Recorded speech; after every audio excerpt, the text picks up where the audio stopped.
Madame, monsieur, bonsoir, bienvenue à cette nouvelle édition de Questions égyptiennes. Aujourd'hui, on a le plaisir de parler de ces relations intimement grandioses qui lient la France à l'Égypte dans un des aspects économiques les plus intéressants et les plus actifs en cette période de la Covid-19 où la problématique du coronavirus qui sévit un petit peu le monde, où l'économie semble en pleine perturbation. Il s'agit donc de cet organisme qui est la Chambre du commerce et de l'industrie France-Égypte qui siège en République arabe d'Égypte, qui justement travaille sur la promotion des investissements français et étrangers ici en Égypte avec un effectif égypto-français éloquent. Pour représenter cette chambre éloquente, et on a le plaisir de recevoir M. Saïd Hanafi, qui est justement lui le président du conseil de l'administration de la Chambre du commerce et de l'industrie. Bienvenue dans Questions égyptiennes. Merci et bonsoir. Bonsoir à vous, merci d'avoir accepté notre invitation. Alors, la Chambre du commerce et de l'industrie a fait énormément de travail pour la promotion de ces relations. Premièrement, au sein de cette Chambre, comment la France voit le pas géant qu'a fait l'Égypte sur le plan économique du moment que vous êtes une Chambre qui traite justement de la promotion des relations, de l'investissement et de l'économie entre la France et l'Égypte?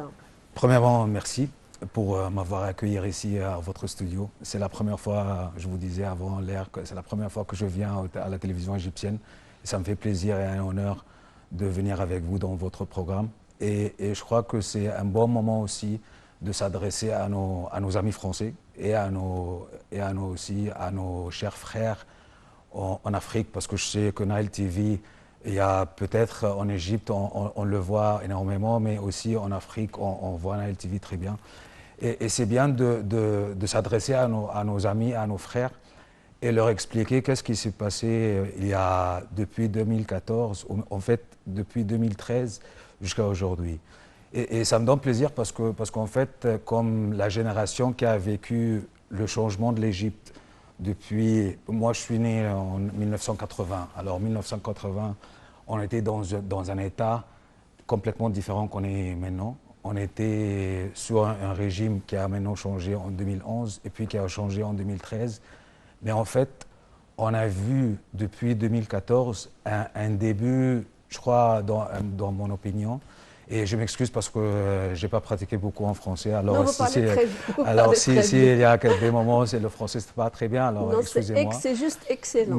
Mais en fait, en 2014, comme quelqu'un qui a vécu au Caire ou en Égypte et voyant le changement qui s'est passé en 7 ans, comparé à ce qui existait pour 30 ans avant.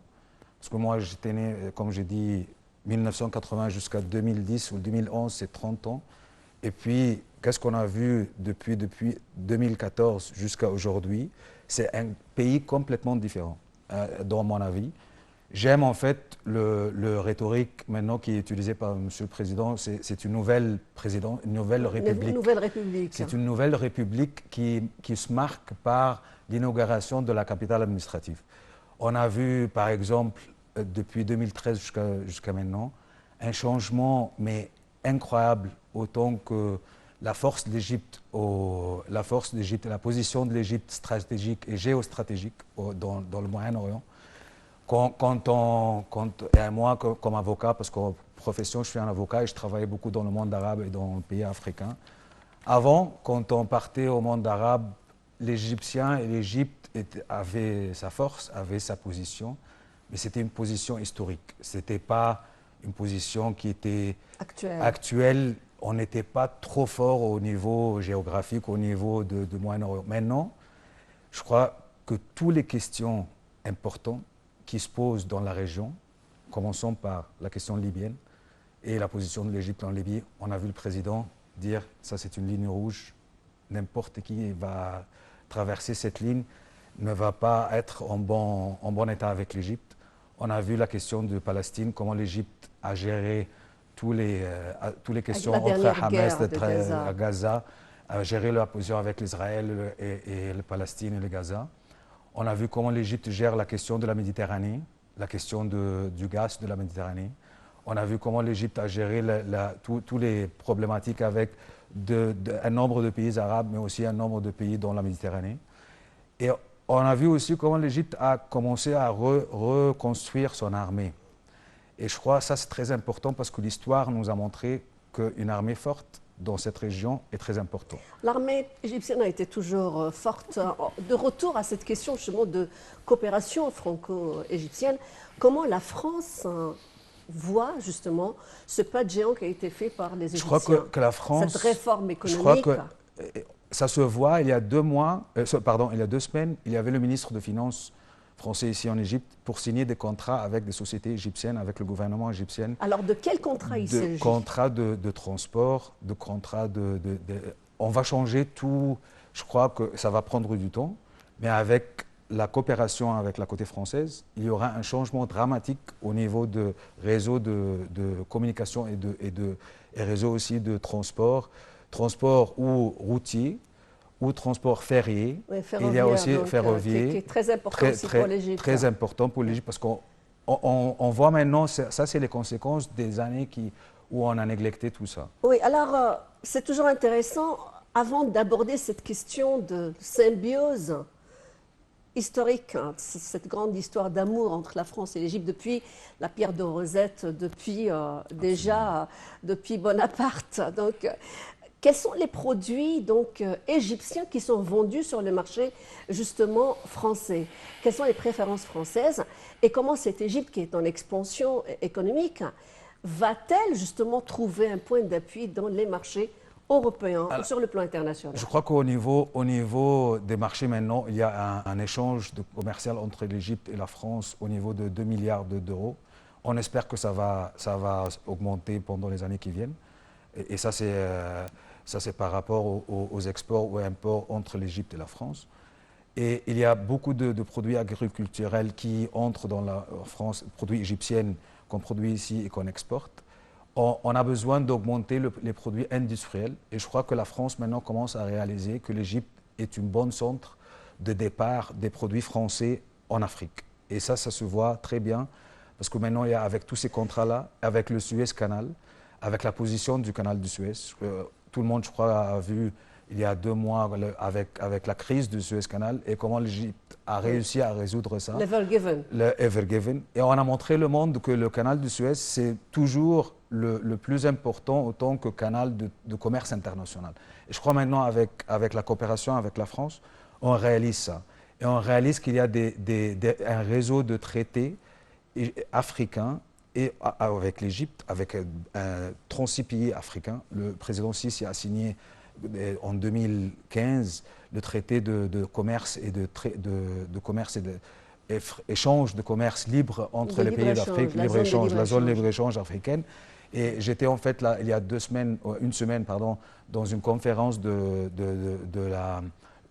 l'autorité d'investissement égyptienne qui a invité tous les frères africains. Et on a montré comment l'Égypte maintenant peut être une base industrielle dans l'Afrique et dans le Moyen-Orient pour exporter tous ces produits français. Et j'espère, avec tous ces contrats qui sont signés entre la France et l'Égypte, la France et les sociétés françaises, et c'est ça qu'on essaye maintenant de faire, les sociétés françaises s'installent en Égypte pour donner un support aux sociétés égyptiennes pour en fait utiliser tout le réseau de traités et exporter en Afrique. Alors, au vu de cette chambre, il s'agit, on veut un petit peu rentrer dans l'intérieur de cet organisme qui nous paraît, comment dirais-je, booster ces relations déjà vieilles de quelques centaines d'années, depuis déjà la pierre de Rosette.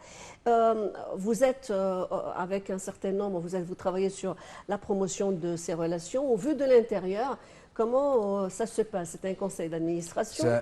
Comment se passe la coopération au sein de cette chambre? C'est un conseil d'administration où il y a les sociétés françaises représentées et les sociétés égyptiennes représentées comme membres de conseil. Combien de sociétés, justement? En fait, le conseil, c'est à 13 personnes. Il y a 6 et 6. Et il y a des sociétés françaises qui sont impliquées avec nous. Il y a Société Orange, il y a beaucoup de sociétés Total. Je ne veux pas en fait mentionner les noms sans les autres, mais il y a beaucoup de sociétés françaises qui sont installées ici et qui, à travers la Chambre, à travers le Conseil franco-égyptien aussi d'affaires, à travers le Conseil de commerce extérieur français ici en Égypte, avec tous les organismes ou égyptiennes ou françaises qui en fait, qui traitent le sujet de la coopération économique entre les deux pays, avec l'AFD, avec avec le ministère des Affaires étrangères, le ministère de coopération internationale en Égypte. On fait en fait qu'il y a une coopération au niveau industriel et au niveau commercial. Et ce n'est pas seulement commercial ou industriel. Je crois, comme vous l'avez mentionné, le vecteur culturel. Il y a en fait une coopération. C'est un amour entre les deux pays qui a existé pour des années. Et l'histoire, je crois que c'est très important.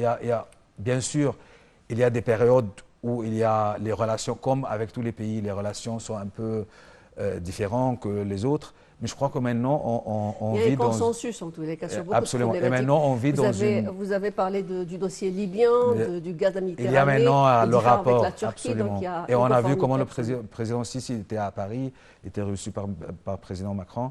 Et c'est une visite officielle, autant qu'il y avait le Covid. Mais ça a montré tout le monde qu'il y a une coopération entre les deux pays sur un nombre de dossiers. Voilà, justement, cette question de la Covid-19, on va retourner sur cette question. L'Égypte a été un des premiers pays à, comment dirais-je, assurer sa position sur le plan économique, le plan des indices des PIB. Ouais. Un rare pays qui a connu une évaluation positive, autant que les grandes économies étaient en pleine défaillance. Absolument. Comment les Français voient comment l'Égypte a travaillé sur cette question de la Covid? Parce que j'ai vu que vous avez des publications, justement, une de vos publications qui s'appelait L'Antenne, ouais, qui portait sur l'Égypte et la Covid-19. Alors, quels sont les résultats? Je crois qu'on vit les résultats ici en Égypte. On vit, et je crois que ça se voit pour tous les membres des délégations qui viennent ici en Égypte ou à travers tous les événements qu'on a avec nos amis en France. Ça se voit que l'activité économique ici en Égypte, ça continue en fait, à se développer. Ça part ralenti, comme vous l'avez mentionné. L'Égypte est l'un des pays entre toute l'Afrique en fait, et le Moyen-Orient, et c'était le FMI qui a publié ces rapports. Une reprise. Non, et on a toujours maintenu un taux de croissance positif. On était à 2% où tout le monde était en négatif. Et maintenant, on commence à relancer l'économie. Et ça sera, on espère, pendant l'année prochaine, peut-être 4,5 ou 5% de PIB. Et en fait, ça se voit parce que maintenant, les sociétés françaises qui viennent en Égypte et qui veulent s'installer, ça se voit maintenant, ils réalisent que l'Égypte est un marché très important. Qu'est-ce que veulent les Français? Qu'est-ce que les hommes d'affaires français veulent aujourd'hui, 2021? On est au 26 juin. Voilà, qu'est-ce qu'ils veulent je veux dire, ils sont tentés par quel secteur? Justement pour l'investissement, les nouveaux investisseurs. Je crois que l'Égypte, pour tout le monde maintenant, c'est une opportunité parce que c'est un marché de 100 millions d'habitants. 100 millions d'habitants qui veulent consommer beaucoup de produits, qui veulent en fait utiliser les moyens de transport, et c'est un peuple jeune. On a plus que 40% de la population qui sont jeunes.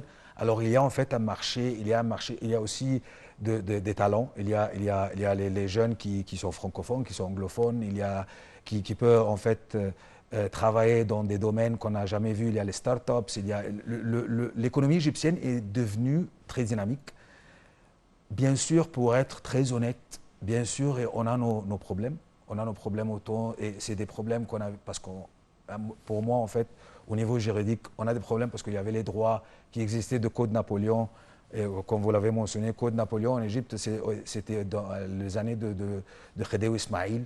Et puis, en fait, on a changé tous les droits. Il y avait toujours le système en fait, français et le système islamique.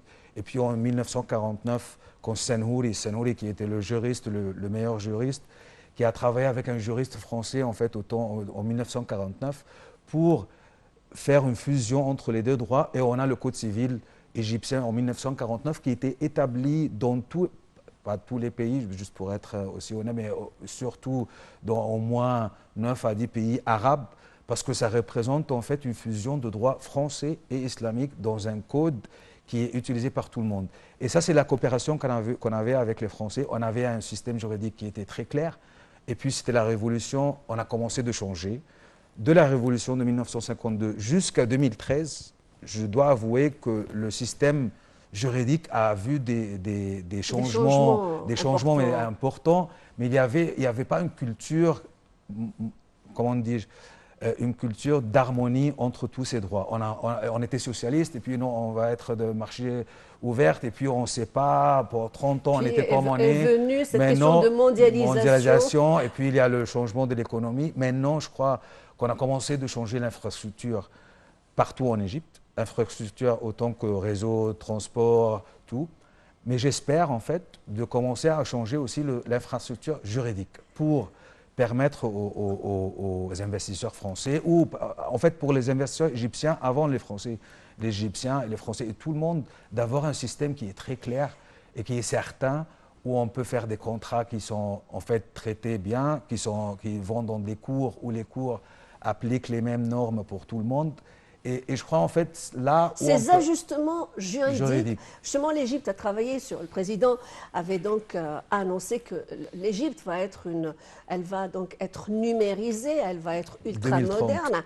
Dans quelle mesure justement cette modernité au niveau de l'automatisation, au niveau de la numérisation, peut-elle justement influer? Nous avons reçu les magistrats, toute la magistrature africaine dans le cadre de les cours suprêmes constitutionnels et des conseils constitutionnels africains. Ils ont parlé justement de cette intégration. Vous qui êtes juriste, l'occasion d'avoir votre opinion. Absolument. Et je crois en fait qu'il y a des exemples dans le continent africain qui ont réussi à établir un certain nombre de normes entre les pays d'OHADA. OHADA, c'est l'organisation entre les pays d'Afrique de l'Ouest. C'est 30 pays en fait d'Afrique de l'Ouest et un peu de l'Afrique de l'Est et des pays surtout francophones, Côte d'Ivoire, avec le Sénégal, avec un nombre de pays.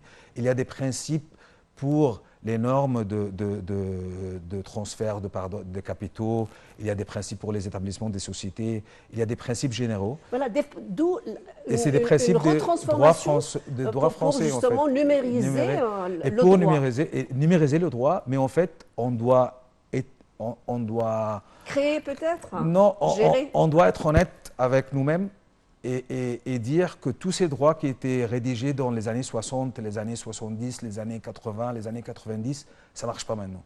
C'est des lois qui doivent être complètement changées parce que l'économie et la vie actuelle a complètement changé que le droit qui nous gouverne jusqu'à maintenant.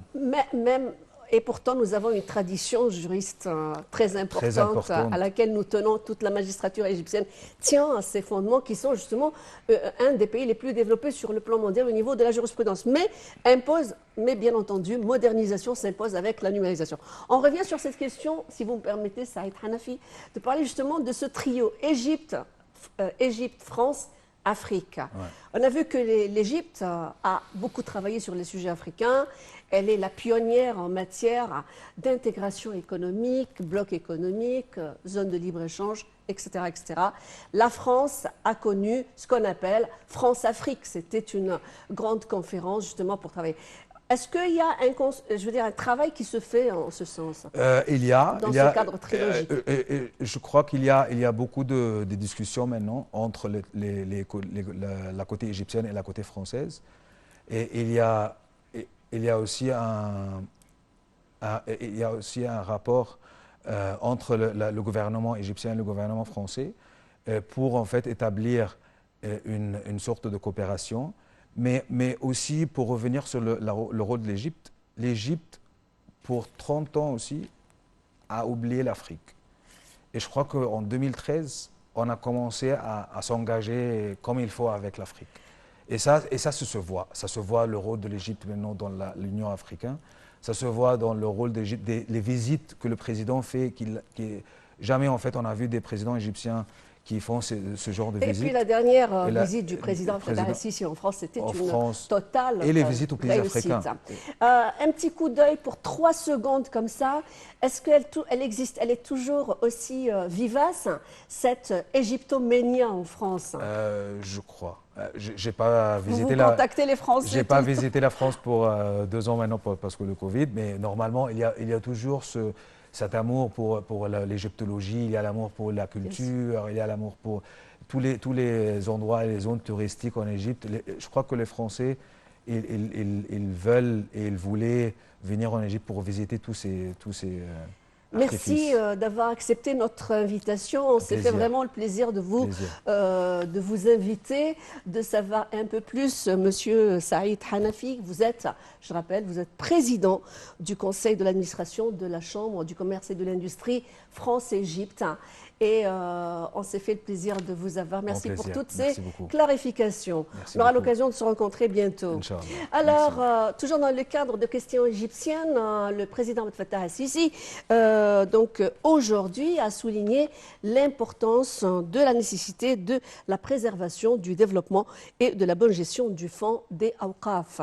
Alors, le président a déclaré lors d'une réunion avec le ministre des Waqf, Mokhtar Goma, que toutes les transactions qui sont documentées devraient être émises par le centre des documents sécurisés effectués conformément à la juste valeur du marché. Retour sur ces précisions. Merci d'avoir été en notre compagnie. On vous retrouve avec beaucoup de plaisir dans Questions égyptiennes. Salut.